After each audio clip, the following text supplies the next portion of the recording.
Donc voilà. Voilà.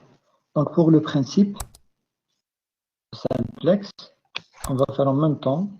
Donc le principe est un exemple d'application pour mieux comprendre. Donc, la première étape, dresser la forme canonique problème posé. Donc voilà, on a un exemple ici. Donc résoudre le programme linéaire suivant à l'aide de la méthode pratique du tableau. Donc là déjà, c'est écrit sous forme canonique de type 1. C'est le problème de maximisation de la fonction z 3x1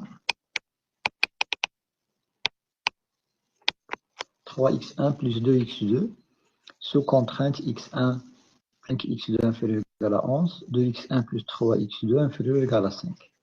C'est un problème canonique.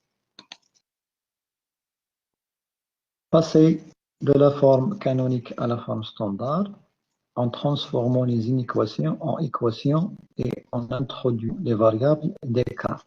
C'est-à-dire qu'on va introduire des variables d'écart ou bien des variables auxiliaires qui nous aident pour trouver, donc pour transformer les inégalités en égalités.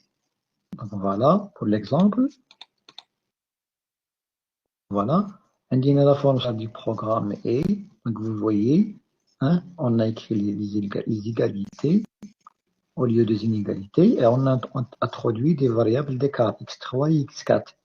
Donc x1 plus 5x2 plus la variable d'écart, c'est la différence, hein, différence entre la disponibilité 11 et la quantité utilisée x1 plus 5x2, x3 pour avoir 11. Et 2x1 plus 3x2 plus la variable d'écart x4 est égal à 5.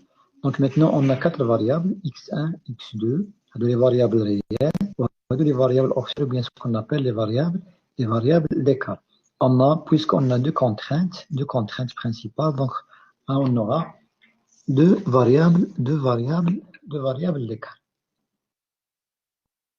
Voilà, il y a la variable d'écart. La variable d'écart, c'est-à-dire on ajoute un nombre pour avoir 11. C'est-à-dire E, c'est l'écart entre 11 et x1 plus 5 x2, c'est-à-dire 11 moins 5 x1 plus x2. Par exemple, comme 2,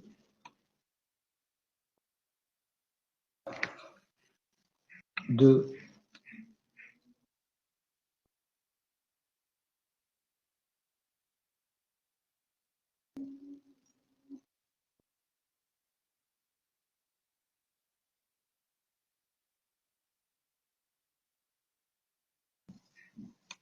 voilà.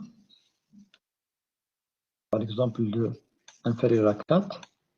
Donc, l'écart, c'est-à-dire on doit ajouter 2 pour, voilà, ça l'écart, plus E, l'écart est égal à 4. Donc, l'écart, c'est la différence entre la disponibilité et le besoin. 4 moins 2. 4, c'est 4. 4 moins 2.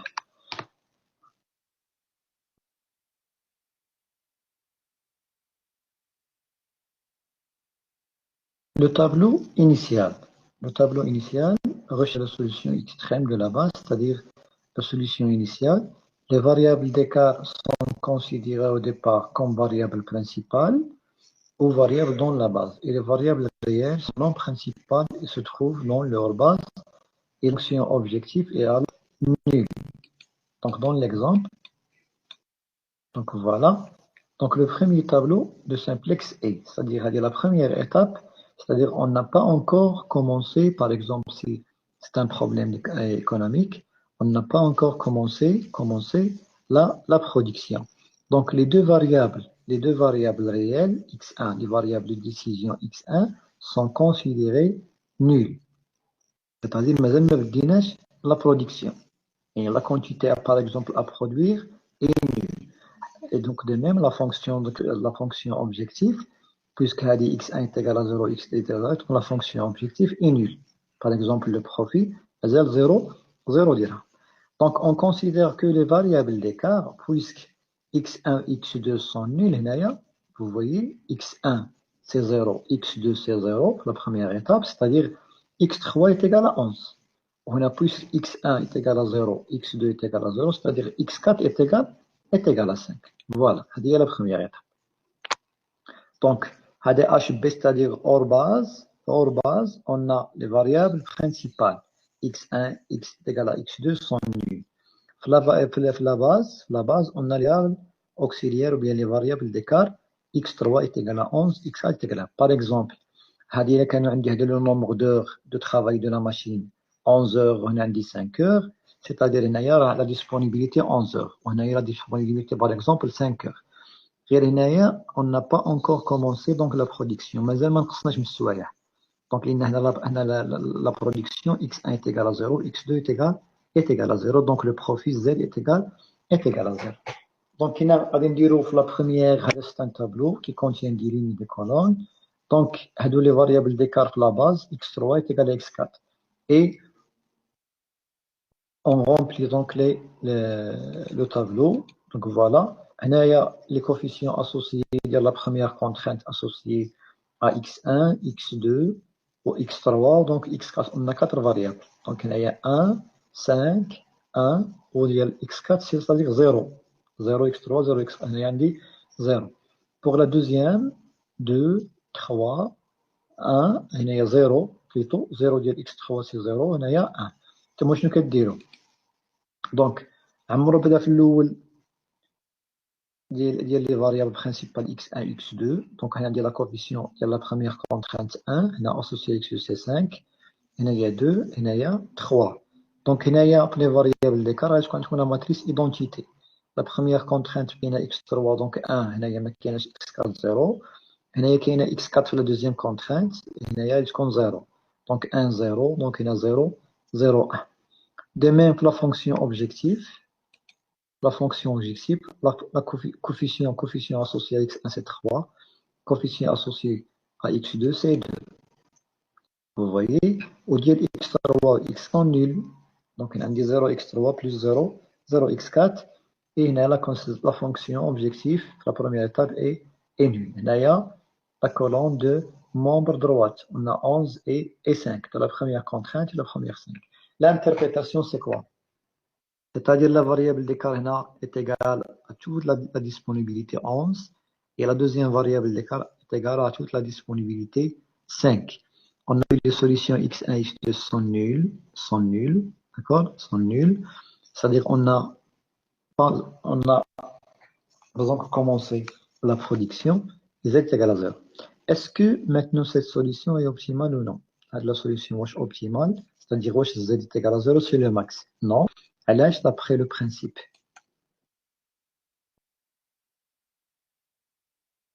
Donc voilà, fonctionnel. Avec le tableau initial, on prépare le tableau numéro 1 en choisissant respectivement la variable entrante, sortante et le pivot.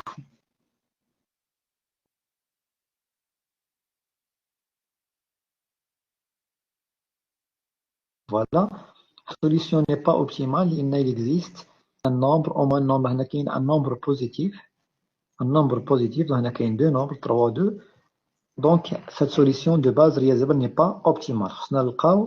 On doit donc continuer à chercher d'autres solutions jusqu'à vous trouverez.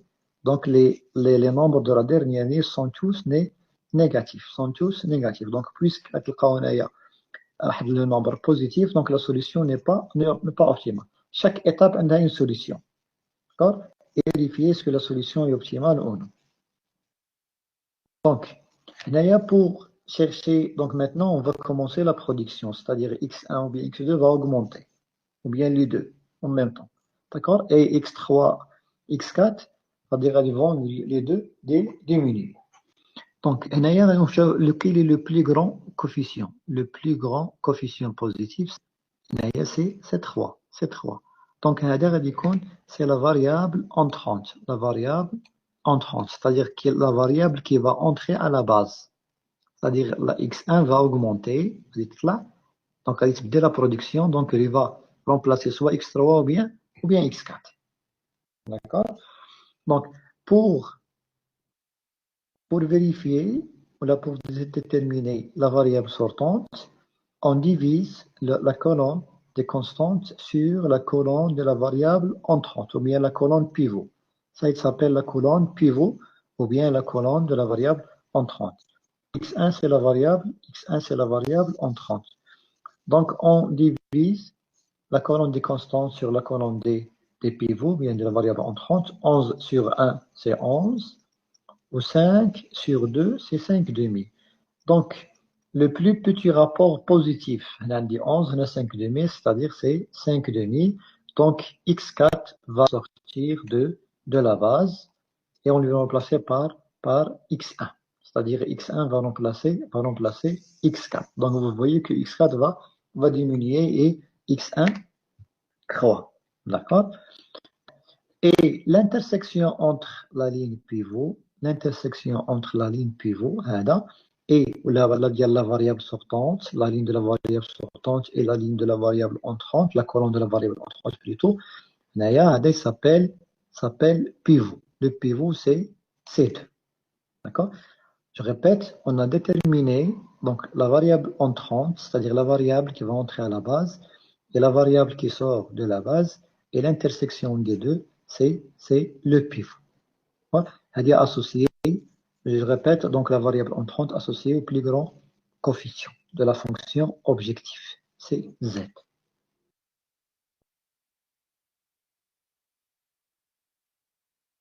Clair?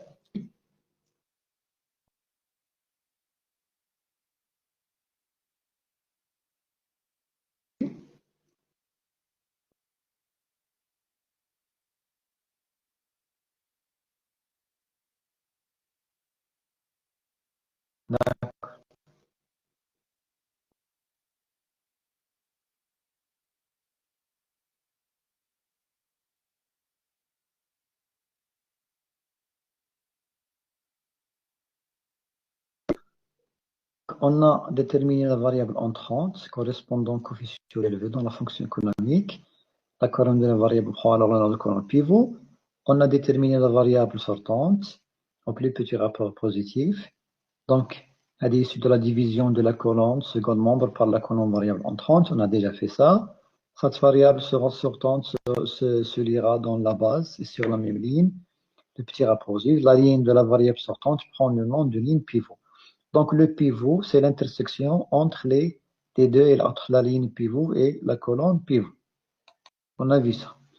Il s'agira ensuite de rendre la colonne pivot unitaire. Ça veut dire, donc, la colonne pivot, hein, on doit le rendre unitaire. C'est-à-dire, on remplace le pivot par 1 et tous les autres éléments de la colonne nuls. Vous voyez ici, voilà. Donc, le pivot deviendra 1 et les autres sont nuls. D'accord? Le pivot deviendra 1 et les autres sont nuls. Deuxième étape pour chercher le deuxième tableau. Voilà. D'arriver, il s'agira ensuite de rendre la colonne pivot unitaire, c'est-à-dire d'arriver à un pivot est égal à 1 et tous les autres éléments de la même colonne pivot égaux à 0 jusqu'à la fonction économique, c'est-à-dire le nombre de la fonction, le coefficient de la fonction économique, la dernière ligne. Pour obtenir la ligne des pivots transformée, il suffit de diviser tous ces éléments par le pivot. C'est-à-dire dans le deuxième tableau, la ligne pivot deviendra, c'est-à-dire diviser cette ligne par le pivot jusqu'à le dernier nombre de la colonne constante. C'est-à-dire 2 sur 2, c'est 1. Donc, on a unitaire déjà. Ça deviendra 3 demi, 0 sur 2, 0, 1 demi, 5 demi. Comme ça. Voilà. 1, 3 demi, 0, 1 demi, 5 demi. Donc, on a transformé la colonne pivot et la ligne pivot. Il reste ces éléments 5, 1, 0, 11, 2, 0, 0, 0. Donc, quel est le transformé de ces coefficients? D'accord? Donc, on va voir. Qu'est-ce qu'il dit le principe? Donc, voilà. Pour transformer les autres éléments des autres lignes aux colonnes, on utilise la règle du rectangle, c'est-à-dire la démarche suivante. Donc, suivez avec moi s'il vous plaît. Donc, on a transformé la colonne, elle deviendra 0, elle est 1, 0.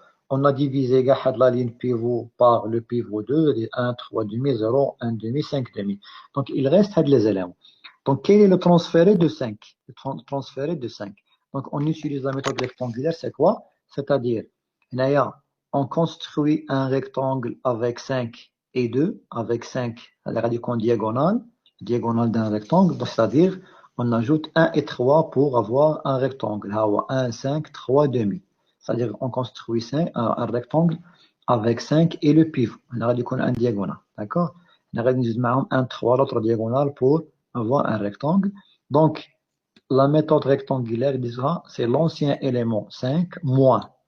Donc, le produit croisé de l'autre diagonale 1 fois 3 sur le pivot. 1 fois 3, 5 moins 1 fois 3 sur 2. Donc, c'est le rectangle lundi. 5, 1, 2, 3. On a construit un rectangle avec le diagonale 5 demi et l'autre diagonale va dire 1, 3. Donc, 5 moins 1 fois 3 et on divise sur le pivot. Voilà. 1 fois 3 sur le, là. Sur le pivot.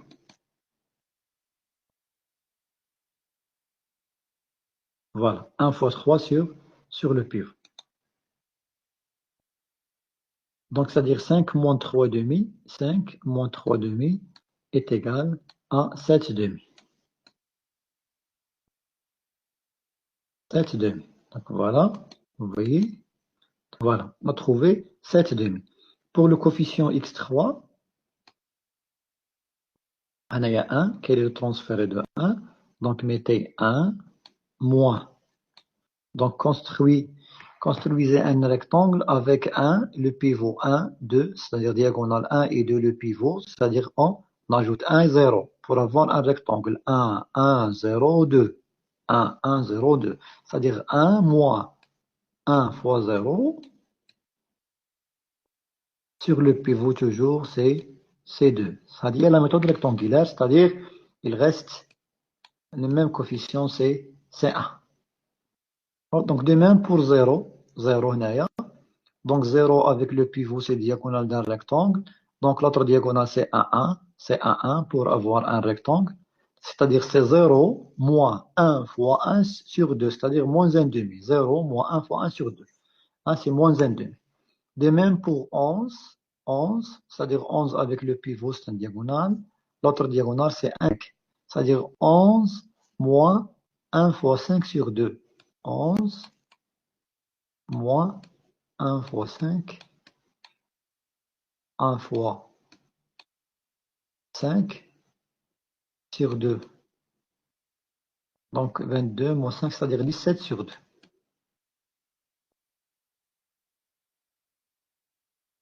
17 sur 2. Donc de même, vous trouverez, donc pour les autres, par exemple pour 2, 2 c'est 2 moins 3 fois 3 sur 2.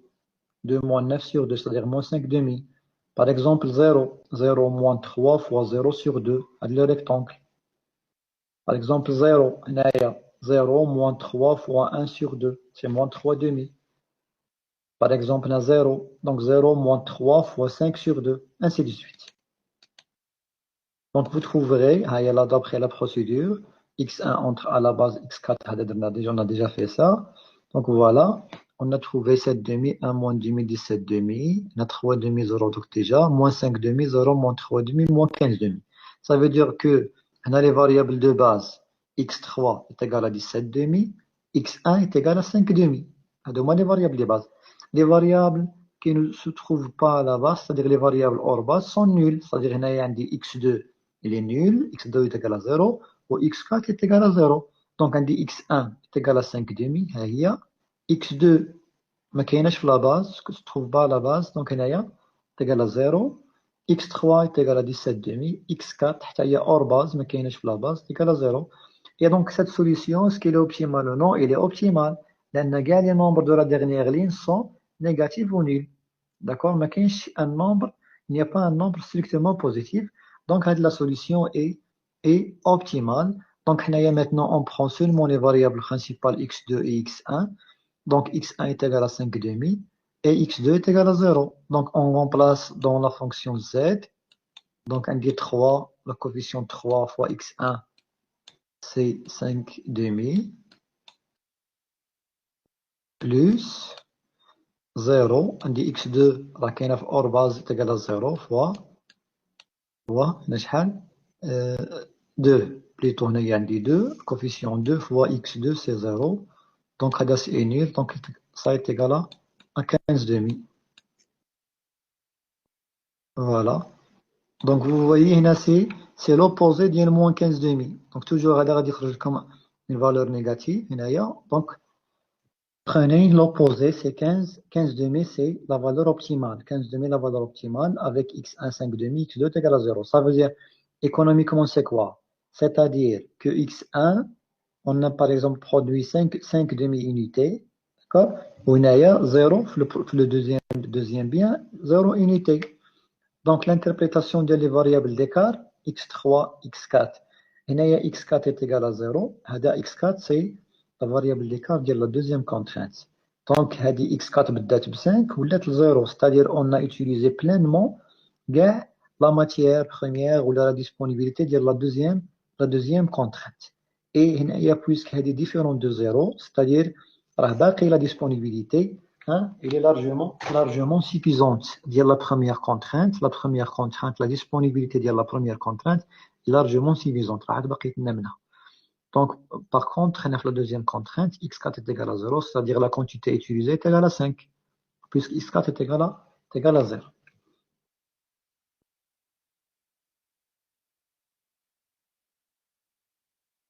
C'est clair? Oui?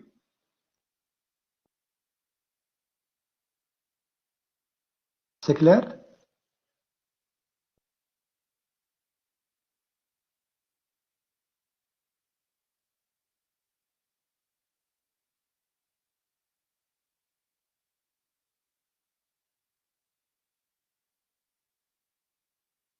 D'accord.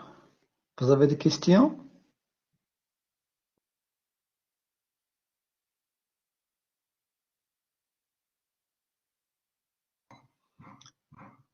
Oui, oui, le live sera enregistré. Vous dites le lien après.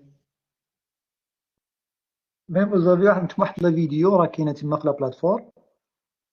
Donc, j'ai bien expliqué la méthode simple avec un exemple, un exercice.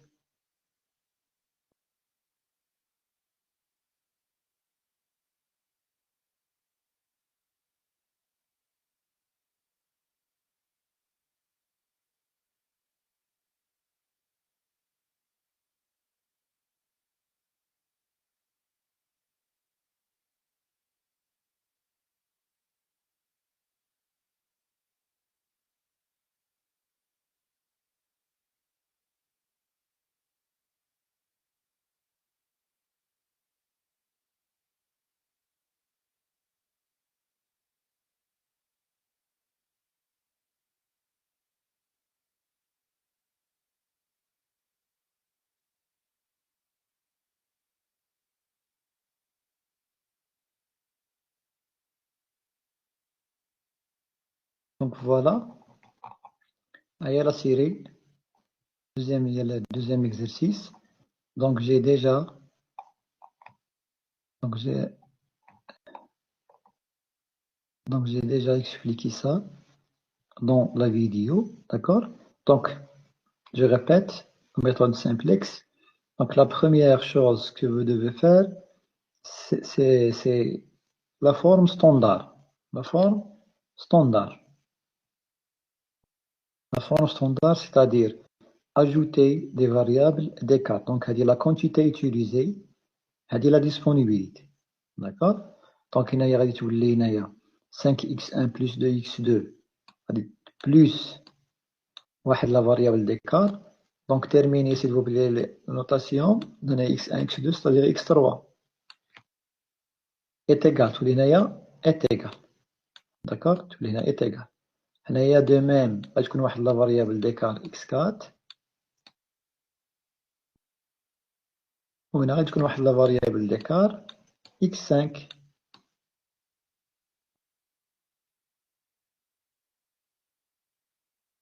فوالا عندنا l'inégalité. دونك هاهي هنايا، دونك فوالا ها هو. دونك هنايا عندك 0x3 0x4 0x5. دونك عندي لا فونكسيون ايكونوميك هي 10x1 plus 15x2. دونك هنا اون اجوت هادو هما لي فاريابل d'écart. ها هما x3 x4 x5. هنايا سي l'écart. كانت عندي l'inégalité inférieure ou égale. Donc pour avoir l'inégalité, on doit ajouter واحد la quantité 1 pour avoir l'égalité est égale à 80. C'est-à-dire c'est x3. هذه x4. هذه x5.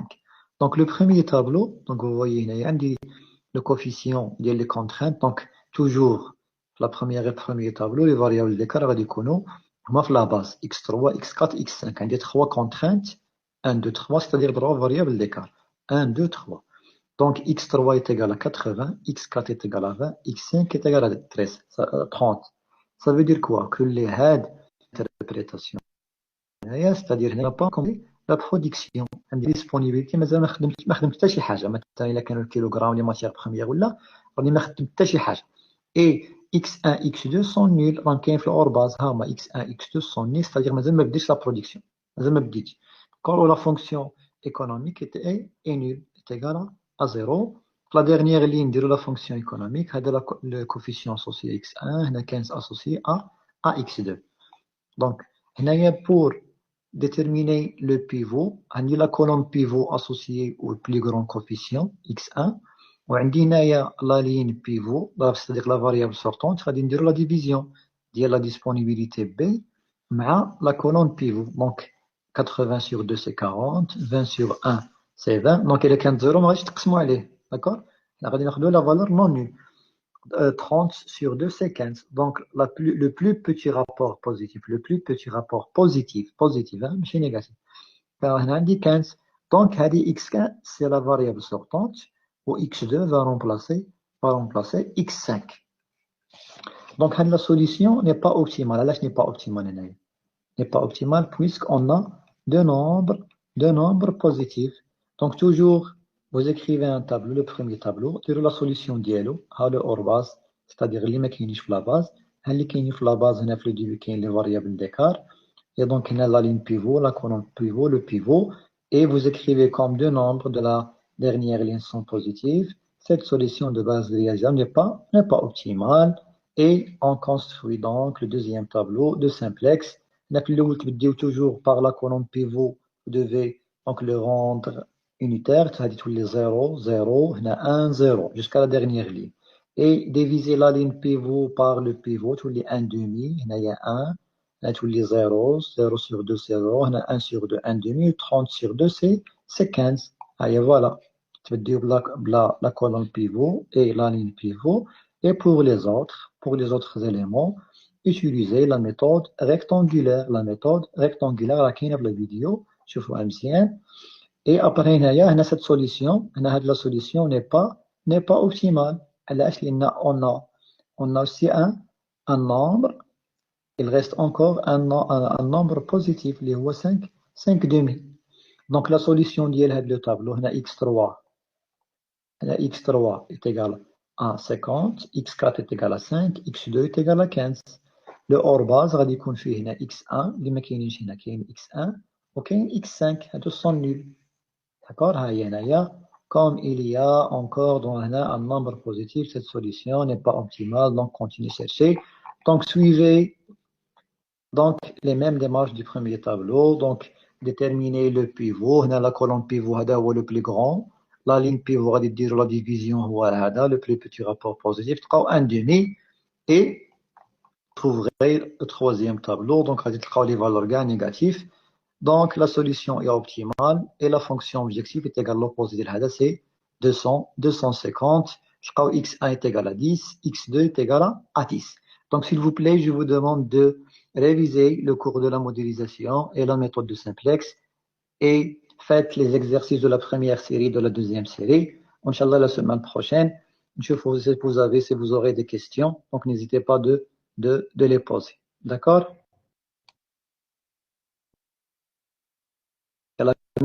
Merci.